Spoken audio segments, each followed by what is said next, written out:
In fairness, when I heard that, I was disturbed. To me, it means that we have to take that step back from being hand in glove with the defense. That's Republican Senator Lisa Murkowski of Alaska expressing concerns about Senator Mitch McConnell's statement that he would work in total coordination with the White House at an impeachment trial. Democratic Senator Chris Van Hollen of Maryland joins me now. Senator Van Hollen, that's one Republican senator, and as far as I can tell, the only Republican senator who has expressed concerns about that. But if you want to call witnesses at this trial, you're going to need at least 4 Republicans to join all the Democrats. Are you seeing any other signs of Republicans breaking ranks?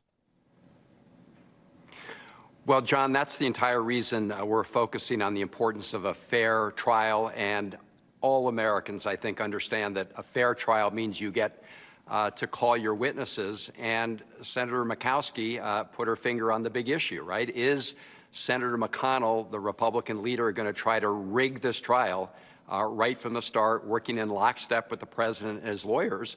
Or is he going to allow a fair trial, which your own ABC poll showed 70% of Americans say that requires witnesses and documents. So that's exactly why we're having the conversation that we're having over these weeks, because, you know, we keep hearing President Trump say he's going to be exonerated. Look, if you have a rigged trial, there is no exoneration in acquittal. But a farce. Are you talking to others? Are you talking to Mitt Romney? Are you talking to Susan Collins? I don't even know who else is potentially there for you. Not even Murkowski is saying she wants witnesses. Are you going to get those 4 Republicans? There are ongoing conversations. I think it's too early to say how those individuals will vote. But look, John, they're going to have to answer for the fact that they don't want to see any more evidence, right? Those who vote against witnesses and vote against documents are essentially telling the American people they don't want to see anything, they don't want to hear anything, and in doing so, you're really complicit in a cover-up. I think more of this information will come out over a period of time. We will eventually see more documents. We will find out the truth. And senators who vote to deny the American people the ability to hear witnesses and get additional evidence are going to be part of covering that up. And I think a lot of senators, when it comes right down to it, are going to have to think long and hard on that vote. What's the bottom line here, though? If Republicans do not agree to call witnesses, will Nancy Pelosi send over the articles of impeachment to the Senate? I think she's been very clear there will be a trial. And so, yes, she will be sending over the articles of impeachment.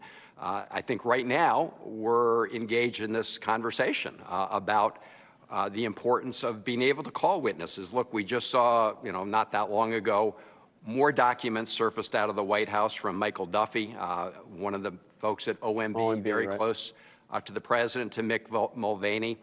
And that just highlights the importance of getting access to this evidence and documents. But I want to be clear. If you look at the previous impeachment trials, they all had witnesses, they all had documents, and this should not be different than that. So, but I want to be clear what you've just said. You say that there will be a trial.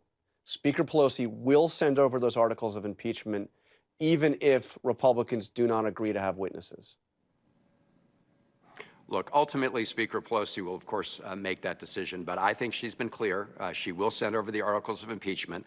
But we're in this important period of time right now where people are going home, like Senator Murkowski, like others, and having to answer questions about a fair trial, whether this is going to be a rigged trial or a fair trial. And again, everybody who's grown up watching trials, whether it's on TV, whether it's in the movies, everyone understands, Jonathan, that requires witnesses in order to be fair. And right? So are you expecting the conversation right now? Are you expecting a trial to start in the beginning of January? I don't know exactly when the trial will start. I really don't. So what happened to the on this conversation? Because I'm confused here. The Democrats in the House said explicitly that the president is a clear and present danger. Why the delay here? If it's such an urgent and immediate threat, why the delay?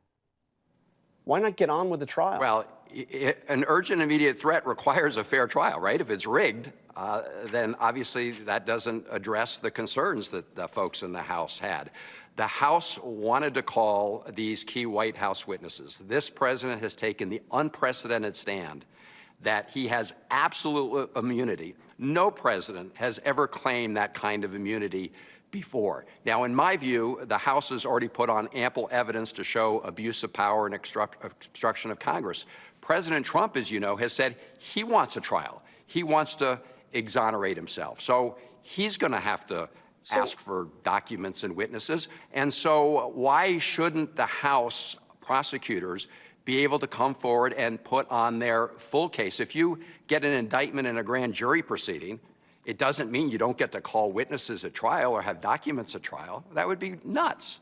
But you have said repeatedly, and I mean over and over again, just in the last few weeks, that the House has produced overwhelming evidence to show that the president abused power, to show that he is guilty of what the House has accused him of doing. So why do you need to see witnesses? Why do you need to hear from witnesses? You've already said that this is overwhelming evidence produced by the House. Didn't they produce the evidence? Well, they produced a lot of evidence. They produced enough evidence to essentially, get the articles of impeachment out of the House. But I've also said that the president has wanted to put on his case in the United States Senate, and that I would reserve judgment on any final verdict until all the evidence is in. In addition to that, House prosecutors have a right at a trial, or in most trials, you have a right to put on additional evidence. After all, in the case of the Senate, as you know, you require a 2/3 vote for conviction. So the Constitution's pretty clear that the Senate is supposed to try this case, and there's no such thing as a fair trial where the prosecution doesn't get to put on its witnesses and documents. That is, on its face, a rigged trial. It's a sham trial. President Trump says he wants a trial. So why is it that Mitch McConnell seems to say he doesn't want to call any witnesses? That is clearly taking the position that you don't want to see the evidence, and that is irresponsible, and I think it's an abdication of his constitutional responsibility. He said he won't be impartial, but he's going to have to take an oath to be impartial, and that means listening to all the relevant evidence. All right, Senator Van Hollen, thank you for joining us. Merry Christmas and Happy New Year to you. And to you, too. Thank you, John. Hi, everyone. George Stephanopoulos here. Thanks for checking out the ABC News YouTube channel. If you'd like to get more videos, show highlights, and watch live event coverage, click on the right over here to subscribe to our channel. And don't forget to download the ABC News app for breaking news alerts. Thanks for watching.